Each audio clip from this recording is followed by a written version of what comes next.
जब से तुम्हें मैंने देखा सनम, मेरी आंखों में तू, मेरी नींदों में तू, मेरे ख्वाबों में तू हो।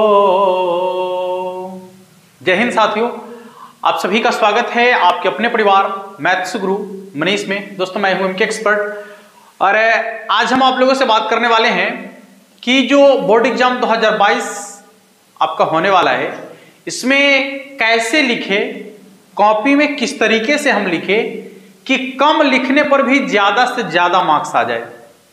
ठीक है, वीडियो में अंत तक जरूर बने रहिएगा और नहीं बने रहिएगा तो ये आपके लिए है, आप समझ सकते हैं कि आपको देखना है या ना देखना है, डिपेंड आपके ऊपर करता है क्या। हाँ, तो इस वीडियो में हम पूरी जानकारी आपको देने वाले हैं कि बोर्ड एग्जाम 2022 में कॉपी कैसे लिखेंगे कि ज्यादा से ज्यादा मार्क्स आ जाए, कम लिखने पर भी बेहतर मार्क्स कर सकते हैं।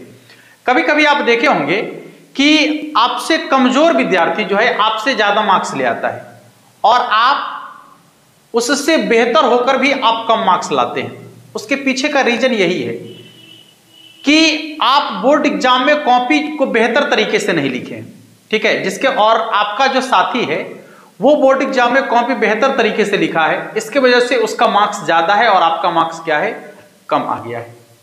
अब आइए कुछ लॉजिकली इस चीज को समझते हैं कि जो आप देने जा रहे हैं उसका नाम है परीक्षा। क्या नाम है? परीक्षा। हम इसको थोड़ा सा लॉजिकली समझने का प्रयास करेंगे कि परीक्षा मतलब होता है पर इच्छा। पर इच्छा मतलब क्या? दूसरे की इच्छा को संतुष्ट करना, दूसरे की मन की बात, मन को संतुष्ट करना, दूसरे की इच्छा को समझना, दूसरे की बात, अपनी बात को दूसरे की बातों दूसरों को समझाना ठीक से, यही है परीक्षा का मतलब। ठीक है, कि आपके मन में जो चल रहा है, ठीक है, वो बातें आप कैसे दूसरे को समझाएंगे, यही परीक्षा है।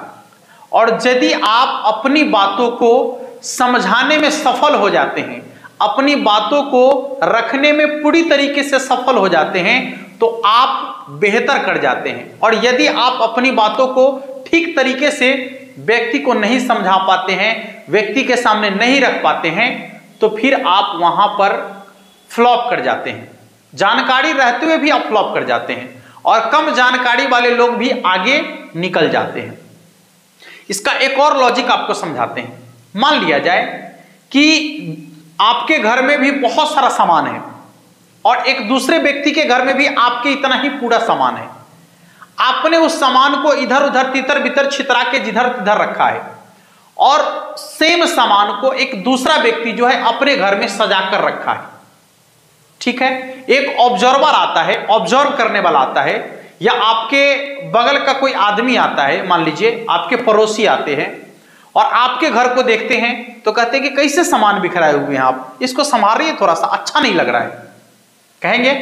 और फिर सेम व्यक्ति आपके बगल वाले घर में जाएगा तो कहेगा कि देखिए था, जितना सामान आपके घर में है उतना ही सामान इनके भी घर में है, लेकिन इनके घर का जो सामान है बिल्कुल सजा के रखा हुआ है, यानी अच्छा लग रहा है, सुंदर लग रहा है, और आपके घर का सामान बिल्कुल बिखरा हुआ है, इसलिए अच्छा नहीं लग रहा है।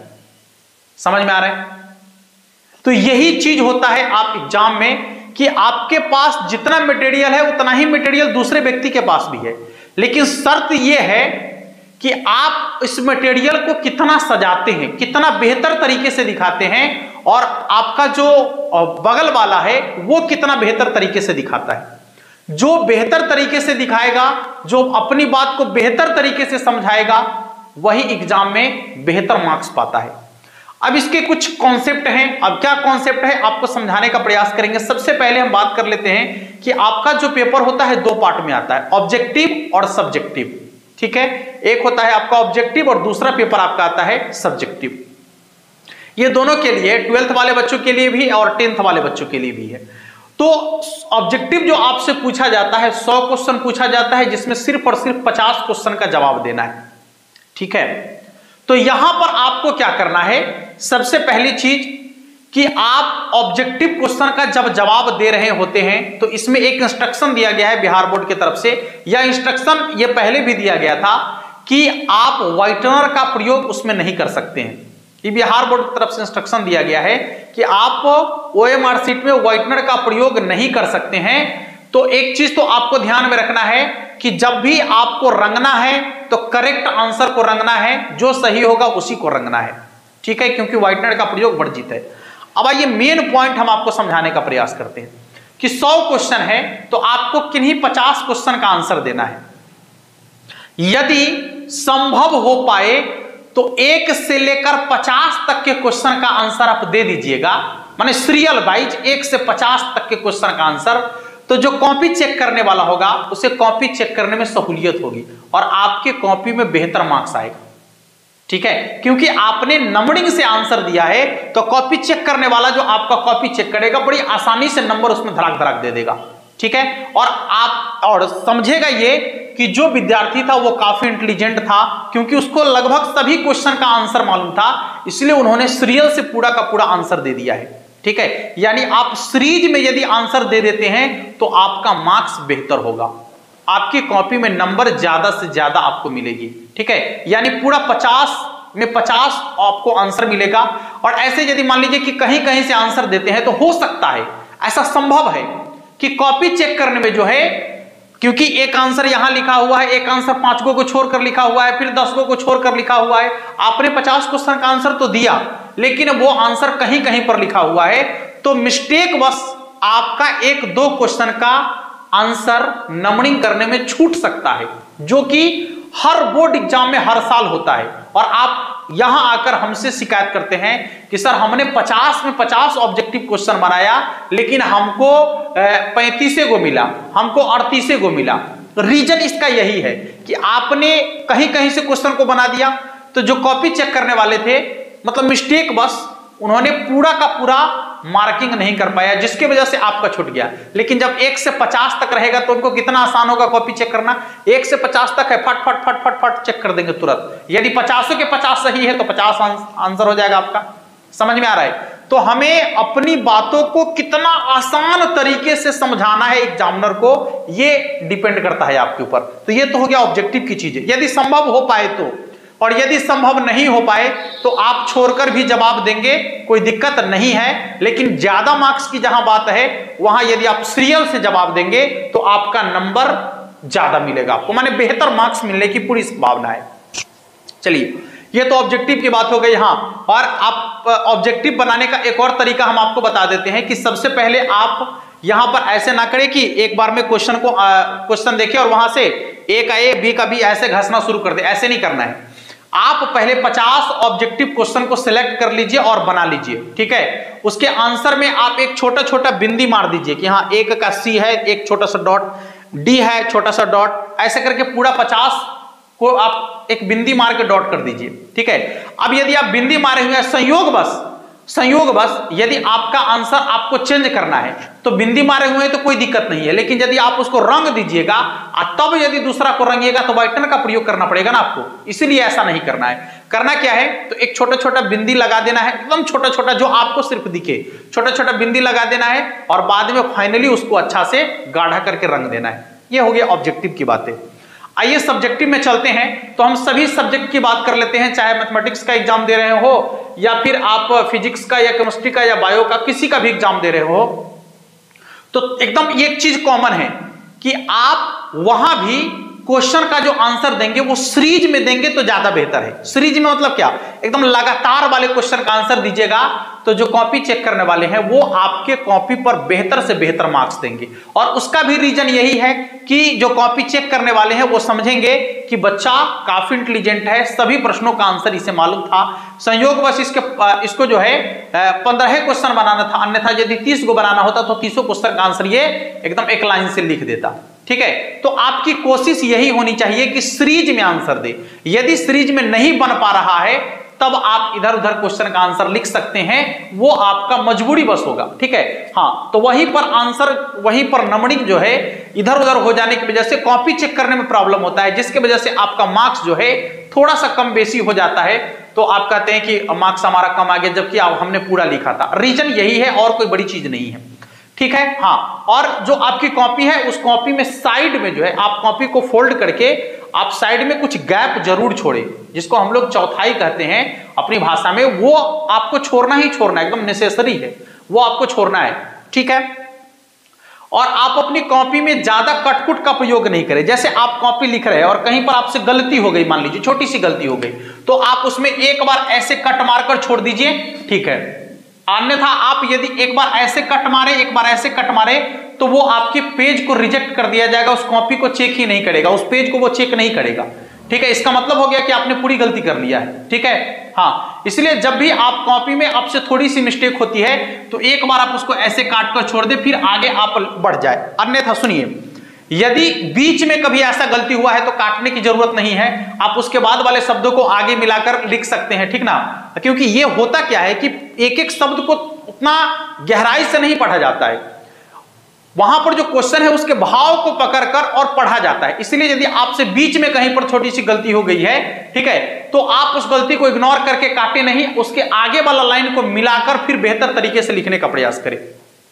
और जहां पर भाव चेंज हो रहा हो, जहां पर जिस पॉइंट का प्रयोग करना है, जैसे पैराग्राफ चेंज करना है या फुल स्टॉप देना है, तो उन चीजों को ध्यान में रखते हुए ही आपको कॉपी लिखना है, ठीक है। और खासकर गणित वाले बच्चों के लिए यह कहना है कि उनको तो सीरीज में अच्छा से बनाने आना चाहिए, एकदम सीरीज में आप क्वेश्चन को बनाइए और एक एक क्वेश्चन को आप आसानी से बना लीजिएगा।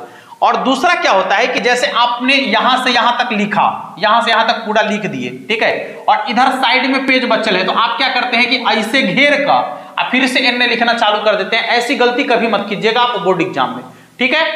पेज साइड में बचा हुआ है तो ऐसे घेर कर आपको नहीं लिखना है, आपको दूसरे पेज में लिखना है फिर से, ठीक है। ऐसे घेर के आप बगल में नहीं लिखना है। वैसे में आपके कॉपी को चेक करने में काफी मुश्किलों का सामना करना पड़ता है, और जो कॉपी चेक करने वाले होते हैं वो आपके कुछ आंसर को छोड़ देते हैं वैसे में, ठीक है, तो आपको कम नंबर मिलता है। यही सब रीजन है उसका। आपको पूरा का पूरा लिखना है, ऊपर से नीचे की ओर लिखना है। यदि भर गया तो फिर दूसरे पेज में लिखिए, ठीक है, फिर दूसरे पेज में लिखिए। और यदि मान लीजिए कि लास्ट में ऐसा हो रहा है कि थोड़ा सा आपका बच गया है और नहीं एडजस्ट हो पा रहा है, तो आप लास्ट में ऐसा कर सकते हैं, लेकिन पेज में, बीच पेज में या कहीं शुरू से ही ऐसा नहीं करना है। आपको शुरू से क्या करना है कि एकदम ऊपर से नीचे की ओर लिखते जाना है सीरीज में, और फिर आपको मान लीजिए कि पूरा यहां भर गया तो फिर दूसरे पेज में इसका आंसर लिखना है, फिर भर गया फिर तीसरे पेज में लिखना है। बीच से ऐसे पेज को चेन काट के आप बगल में नहीं लिखना शुरू कर दीजिएगा।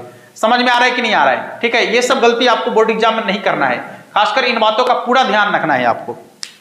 और समझिएगा कि जब आप कॉपी लिखते हैं तो उसमें क्या है कि अक्सर बच्चे क्या करते हैं कि क्वेश्चन को मिस कर देते हैं, क्वेश्चन नहीं लिखते हैं, ठीक है। लेकिन ऐसा नहीं करना है।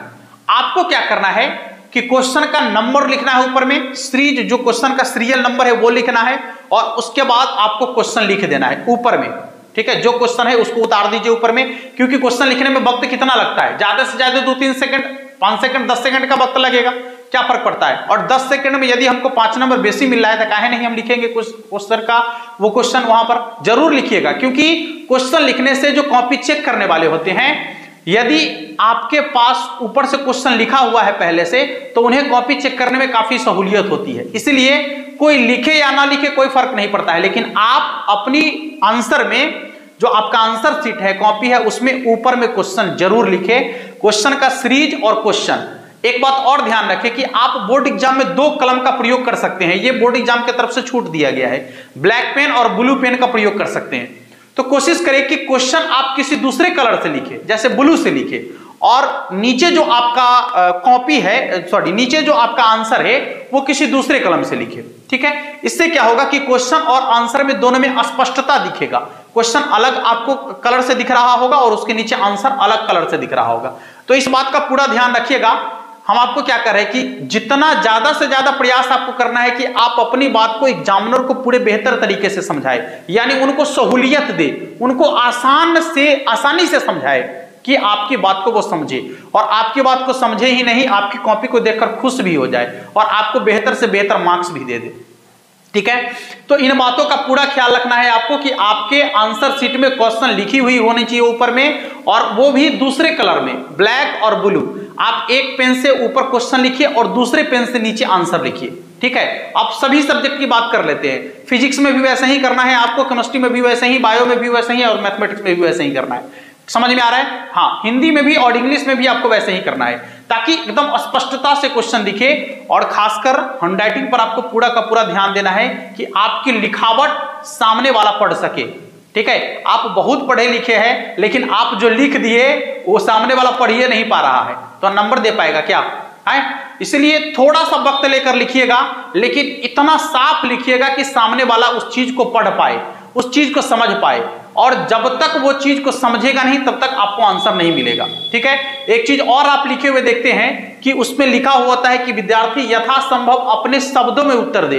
इस बात का बहुत बड़ा महत्व होता है। आप इस बात को इग्नोर कर देते हैं, लेकिन इस बात का बहुत बड़ा महत्व है बोर्ड एग्जाम के लिए, और टोटली डिपेंड करता है इसी बात पर कि आपकी जो बात है वो सामने वाला समझे। और जब आप अपनी भाषा में बात को लिखिएगा तो जो कॉपी चेक करने वाले हैं उनको आसानी से समझ में आएगा। इसलिए समझ में आएगा कि आपकी भाषा काफी आसान होगी, आपका जो शब्द होगा वो काफी आसान शब्द होगा, कोई क्रिटिकल शब्द नहीं होगा, कोई भारी शब्द आपसे नहीं बन पाएगा। आप जो भी भाषा लिखेंगे वो भाषा काफी आसान भाषा होगी, और आसान भाषा उनके दिमागों पर आसानी से समझ में आ जाएगा। इसलिए आपको अपनी भाषा में आंसर लिखना है, जिससे कि आप बेहतर से बेहतर समझा सके। जो कॉपी आपका चेक कर रहे हैं उन्हें आप बेहतर से बेहतर समझा सके और आप बेहतर से बेहतर मार्क्स ला सके, ठीक है दोस्तों। इन सभी बातों का ध्यान रखना है आपको बोर्ड एग्जाम में, और जब आप इन सभी बातों का ध्यान रखेंगे तो बोर्ड एग्जाम में आप यदि थोड़ा कम भी लिखते हैं तो भी आपको ज्यादा से ज्यादा नंबर मिलेगा। लेकिन आप लिख तो दिए, पूरे कॉपी को अच्छा से भर दिए, 100 में 100 अंक लिखे, लेकिन आपने इन सब गलती को कर दिया बोर्ड एग्जाम में जाकर, तो फिर आपको मार्क्स पूरा का पूरा नहीं मिलने वाला है। आपका मार्क्स कटेगा, 100% कट जाएगा, और तब आप आकर रोइएगा, कहिएगा कि हम तो पूरा लिखे थे, जरलाहवा नंबर कम दिया हमको, ठीक ना। इसलिए ऐसा करने की जरूरत नहीं है। बोर्ड एग्जाम से पहले ही आपको समझा दिया गया है, आपको ये सारे रूल्स और रेगुलेशन को फॉलो करना है, और इसी के साथ बोर्ड एग्जाम में देना है। जाकर बोर्ड एग्जाम दीजिए, एकदम गर्दा उड़ा दीजिए, टॉप कर जाइए सभी लोग। माता सरस्वती का कृपा है कि आप सभी टॉप करें, बेहतर से बेहतर मार्क्स लाए, ठीक है। मिलते हैं फिर नेक्स्ट वीडियो में, तब तक के लिए जय हिंद।